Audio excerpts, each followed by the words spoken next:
You bought this high-rise condo just to live with me? That's quite the choice for you. Well, I guess I can't help it. I'll live with you then. That's great. Stop sulking and let's start getting along together, all three of us from today. What on earth are these two talking about? The people in front of me are my ex-husband and former mother-in-law. Yes, we've been divorced for a while now. My former mother-in-law, who declared she did it all for me, has an egocentric personality and never cared how bad I felt, always dumping the cooking and cleaning on me. And my ex-husband, probably due to being raised by such a mother, is just as self-centered. That's why I chose to divorce. I moved without telling either of them my new address. And yet, here they are, somehow at my new place. Soon, I'd find out a surprising fact. My name is Madison. I'm a 34-year-old career woman. I've been working at the same company since I graduated. And have been assigned to the sales department, where I've been nailing it and am now leading several projects. I got so immersed in the fun of work that years went by without even thinking about marriage or boyfriends. Finding joy in getting good results and rising through the ranks, and not being interested in shopping sprees or luxury, I managed to save up my salary and bonuses steadily. Before I knew it, I was over 30, but neither my parents nor I had anything to say about it, as I was thoroughly enjoying my life. Then, a certain encounter greatly changed my life. There was a college reunion, which I attended. There I ran into Steve, who was in the same seminar as me back in the day. We hadn't talked much during our college years, but sitting next to each other at the reunion, we discovered we were working for companies that do business with each other. Steve was working in legal affairs for a top-tier company. From talking about work, we moved on to how we trained our juniors, and then, our personal lives. Finding a lot in common, Steve and I started to meet alone from that day on, and eventually began dating. During our relationship, Steve was very kind and a great listener, which comforted me and gave me extra motivation to work harder. Less than 6 months into the relationship, we decided to get married. My colleagues, friends, and even my parents were surprised to hear about a workaholic like me getting married, but they all celebrated us heartily at a small chapel wedding. I never imagined myself in a wedding dress, even months before. But the peak of this marital happiness was on the wedding day itself. With little experience in love, I had naive dreams about married life, but the reality was brutal. On a certain day off, I fell ill and was bedridden. Steve did show concern, saying, "Just rest. I'm hungry though. I'll be in the living room playing games." He left the bedroom after saying that. I felt something was off, but with my dizziness and headache, I just lay there. As I was dozing off, my phone rang. Mom! What's up? No, I'm okay. It was a call from my mother-in-law. Madison isn't feeling well. I could hear Steve's voice all the way in the bedroom. Oh. Is that so? Don't worry. I'll tell her to get up right away. Yes. I'll wait. It seemed my mother-in-law was coming to visit. Despite talking about my health, she was planning to visit. And Steve was okay with it. He even said he would wake me up. I could get up if I pushed myself, but I wanted to rest and recover on this day off. Despite my wife Madison feeling unwell, I could only feel sadness at Steve's behavior for accepting a visit. Madison! Get up quick! Mom's gonna come over soon. She said it'll be just for a little while and it'd be pitiful to send her away. Show your face to Mom too. You're free anyway, right? Didn't I say I'm not feeling well and want to stay in bed? It'll be all right. It's just for a bit. What's all right about this situation? Even so, if my mother-in-law is coming over, it's not like I, as her daughter-in-law, can stay in bed. I had been bedridden since the morning, so no cleaning had been done. Last night's dinner mess, the cluttered living room, and even the laundry had been left untouched. Steve never lifts a finger to help with the housework. Somehow, I managed to get up and did the cleaning and tidying in the 1 hour before my mother-in-law arrived. All the while, Steve just continued playing his games, unfazed. It's quicker to do it myself than to be hindered by his half-hearted help. But I wish he had at least shown the gesture of offering to help. By the time I had done the bare minimum cleaning and gotten myself ready, the mother-in-law arrived. Steve greeted her cheerfully, "Mom wants tea. It's almost lunchtime, so could you take care of lunch for me and Mom? You're gonna eat, right, Mom?" Yes, I'll have some. I brought your favorite strawberry cake for dessert, so let's eat it together. And just like that, no consideration was given for how I was feeling. The conversation between my husband and mother-in-law unfolded as if I wasn't there, and I sat beside them enduring a headache and dizziness. In the end, the mother-in-law didn't leave even by evening, so she stayed for dinner too. I started preparing without showing any irritation. Finally, after she left for an appointment with her friends in the evening, I collapsed into bed without exchanging a word with Steve or cleaning up. Originally, Steve always put his mother first and often prioritized her wishes. Since his father had already passed away, he would say, "I'm worried about Mom. She must be lonely," and frequently visit her place. He also never missed an opportunity to give her gifts with each season. At first, I thought it was sweet how he cared for his mother, but I was mistaken. His mother was always his top priority. Her word was law. And the number of nights he spent at her place just kept increasing. It was always about Mom, for Mom, with Mom. Whatever it was all about Mom. Yes, Steve was what you'd call a mama's boy. Comparing me with his mother became the norm. Moreover, every time they went out, it was always to his mother's house. Just 6 months into our marriage, my husband was already neglecting me, spending all his free time with his mother. His mother seemed to adore her son excessively, and though I had dreamed of a happy married life, I soon found myself increasingly alone as her presence loomed larger. There was a reason why the mother-in-law couldn't let go of her son. Money. She had a significant spending problem. It wasn't just coffee or outings with friends, she spent money on travels and brand-name shopping sprees. Because of this, she frequently hit up Steve for money. "This month I only need $2,000, she'd say without a hint of shame, and Steve would always hand it over without hesitation. Then, her requests for money started affecting me too. "Madison, I need you to prepare $4,000 by tomorrow." "What? What do you need $4,000 for?" "I'm going on a trip next month. So I'm counting on you." I was shocked by a demand I'd never even gotten from my own parents. Raised with strict rules about lending and borrowing money, I was utterly taken aback by her assumption that not paying back was the norm. "That's impossible. I refuse." I didn't give her a single penny. "It's not like I'm asking you for a gift. Don't be so stingy." "Fine, Steve will give it to me." Every time she asked, Steve would just give in. That's why she doted on him so much. "Mom's in trouble, it's only natural to help her out a bit." That was Steve's response whenever I brought it up. "Steve earns a pretty penny," I'd say.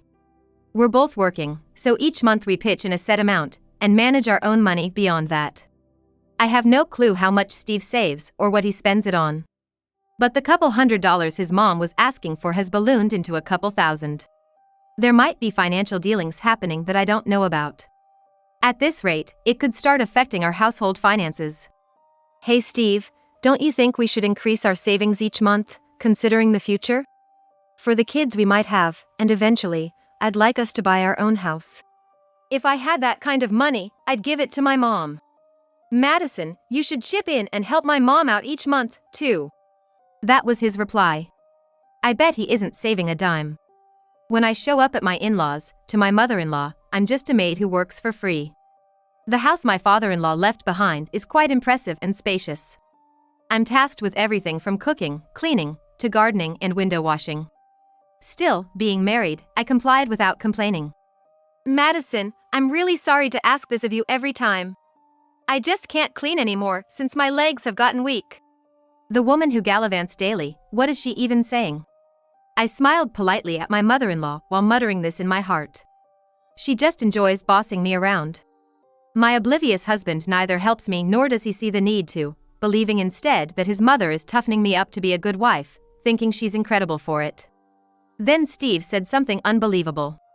"It seems like Madison's mom didn't have much time to take care of her. Show her how to clean and cook, will you? Teach her the ropes." Sure, my parents ran a rice mill back home and were busy every day. But even so, my mom always made time for me. And my dad too. They could have had me help out, being an only child and all, but they let me play and pursue my interests. "Children aren't tools for labor. Do what you love," they'd always say. So different from my mother-in-law.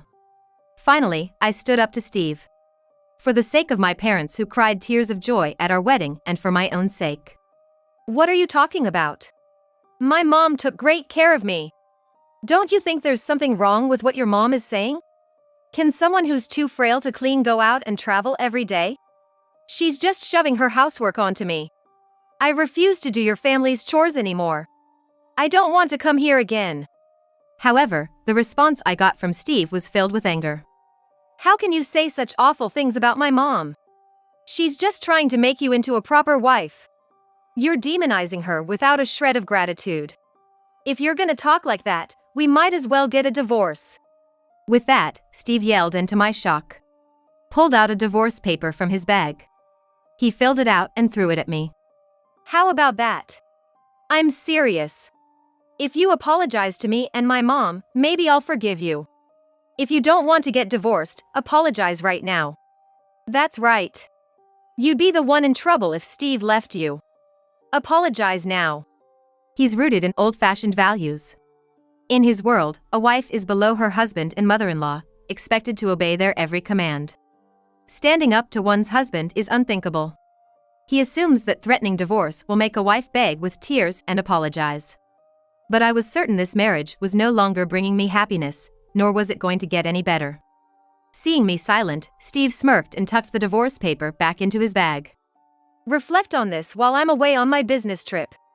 The next day, as Steve left for his trip, he left the divorce paper on the table. I didn't waste any time. I signed my name and ran to the courthouse to file it right away. Then I called my job and took some urgent personal days to start reverting to my maiden name and sorting out my affairs. I wanted to wrap up as much as possible while Steve was away. On the day the divorce was finalized, Steve came home. I've already filed for divorce, I said.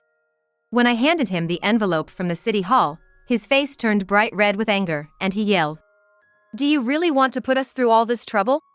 Divorce isn't something you just do on a whim. Submitting a divorce paper just because you didn't get your way is beyond a joke. It's too much. It seemed like he thought I had filed for divorce on a mere whim. I decided to play along with his words. Well, it's because you always prioritize your mom over me. I'm never a part of the conversation, even when we're all together. I'm always alone, feeling lonely. Why do you exclude me? Although I was only pretending to sulk, it seemed to have an effect on him. He loves it when women appear to be needy towards him. Despite the audacity of my act, I must have seemed like a seasoned actress to him. My husband, completely led on by my performance, cheerfully agreed to a financial settlement that was to my advantage. He thinks that after I've calmed down, we can just get remarried and return to our old life. But my feelings for him are gone. I divorced him to take care of myself, there's no going back to life with him. Regarding the usually troublesome matter of the financial settlement in a divorce, my husband didn't argue and let it end in my favor, and once everything was settled, I left the house. While I was looking for a new place, I fell in love with a high-rise condo near my workplace and decided to buy it after much deliberation. It's a new start in life. I wanted a bit of luxury in my home, so I could enjoy my time alone, which is exactly what I'm doing now. After a day at work, I come home to my own space. With no one to take care of or accommodate. I've taken up my old hobby of knitting. I brew my favorite tea and knit before bed, which is a truly relaxing and enjoyable time. Then one day, my ex-husband and former mother-in-law showed up at my condo. Of course, I hadn't given them my address.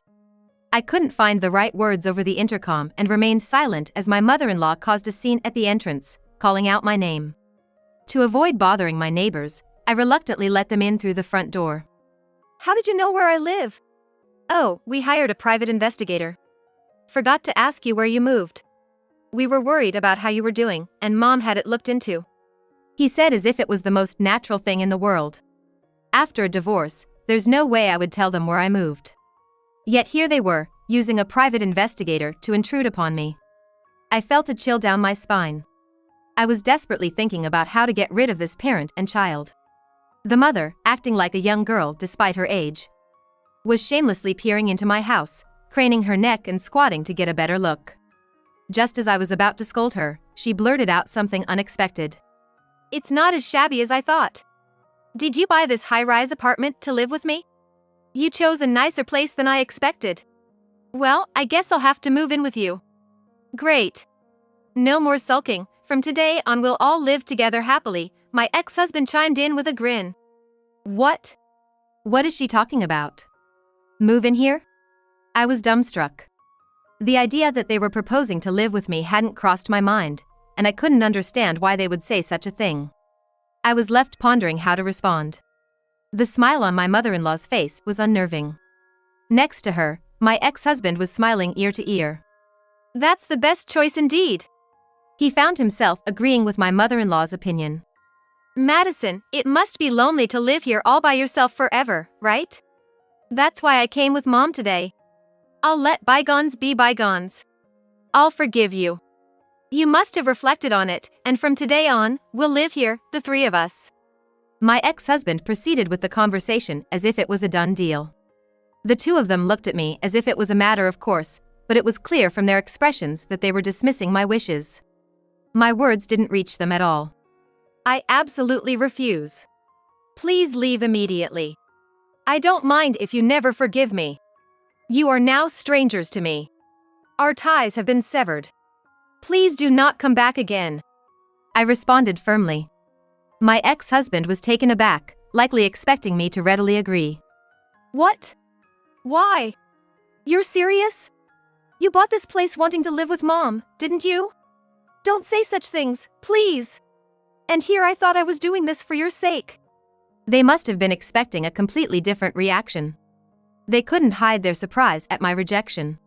Whatever misunderstandings you have, I don't know, but I bought this condo for myself. Please stop with your arbitrary interpretations, I said.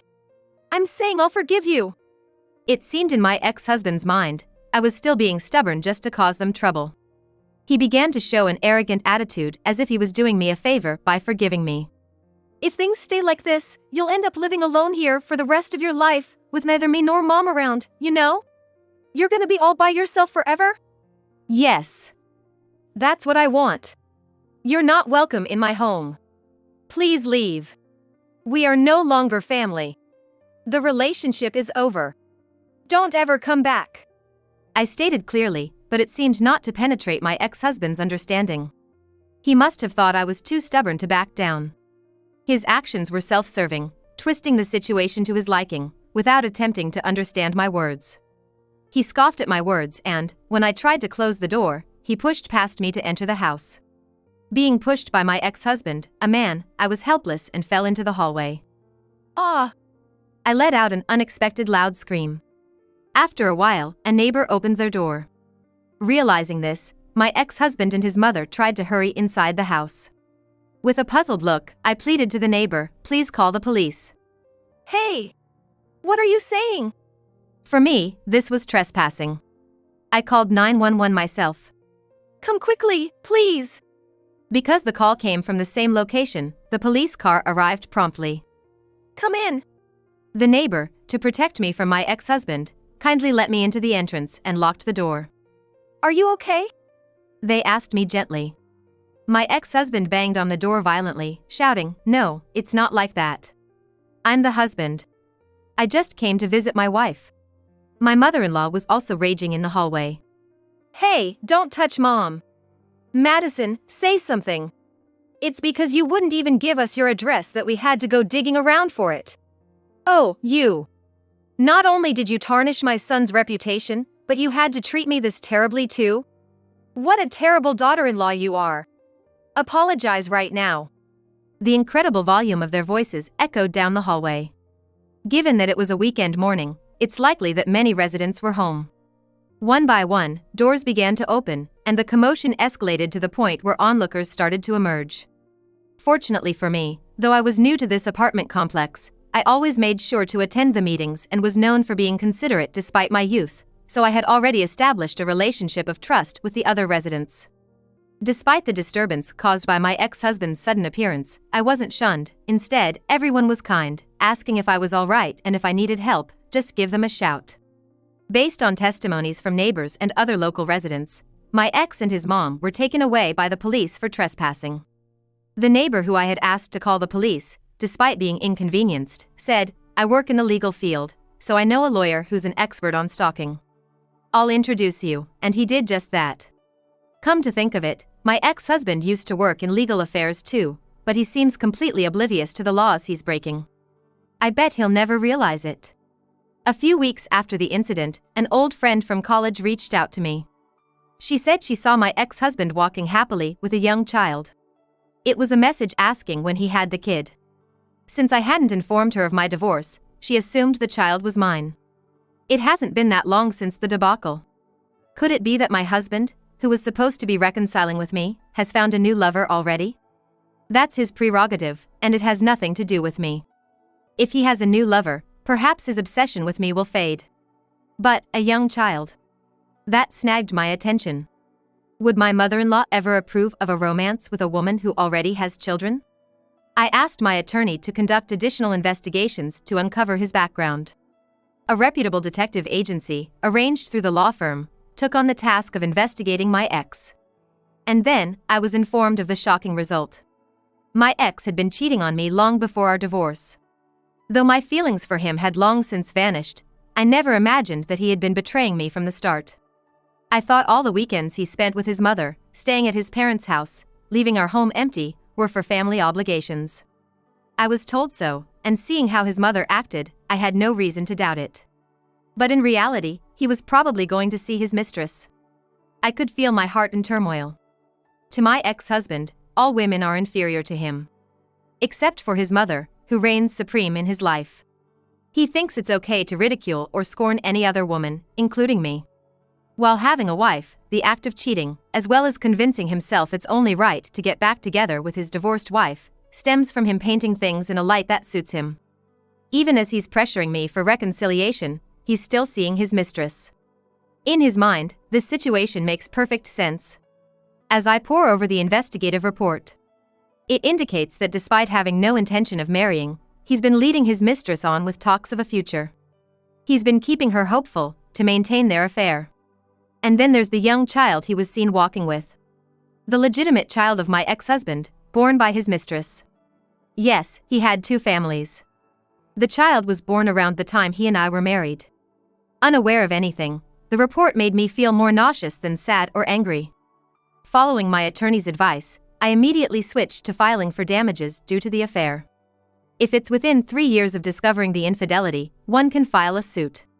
There's no time to wallow in sadness or anger. My feelings for him are long gone. I can't afford to waste any more time on such a person. I mechanically proceed with the preparation for the appeal.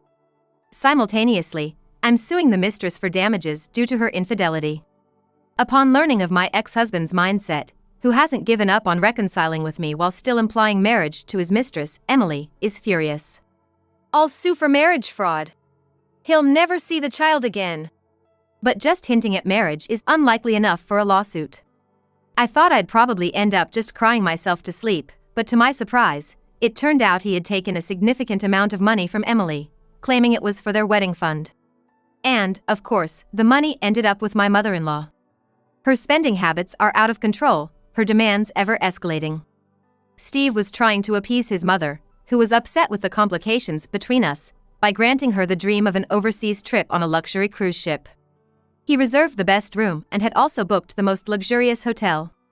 The money he had received from Emily was used to cover those expenses.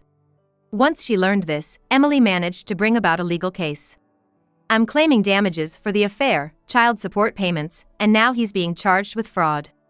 My ex, who was always begging his mother for money, had no savings. I heard he incurred a substantial debt. Their grand family home was seized, and yet his debts only grew. He paid me my damages in one lump sum, and now we are entirely estranged. However, the situation between Emily and my ex is slightly different. Because they have a young child together. He had agreed to pay child support every month. But those payments soon fell behind. Enraged, Emily stormed into his workplace, revealing everything. Despite dealing with legal issues, he was causing trouble with women at work. And amidst a fraud trial, he had kept this hidden from his company. When Emily burst in, everyone found out, and he was quickly shunted aside to a less important position and, unable to stand the whispers, he resigned on his own. With debt repayment and child support looming, he desperately looked for a new job but found that his reputation in the industry, now tainted with fraud charges, made it impossible even to get an interview. Realizing he can't be picky, he's now juggling 3 demanding physical labor jobs, working himself to the bone with barely any sleep. As for his mother, seeing her son sued and jobless, with a mountain of debt, she vanished to avoid getting involved. His mother abandoned him and disappeared. My ex-husband is on the brink of despair. Of course, his mother's story isn't over.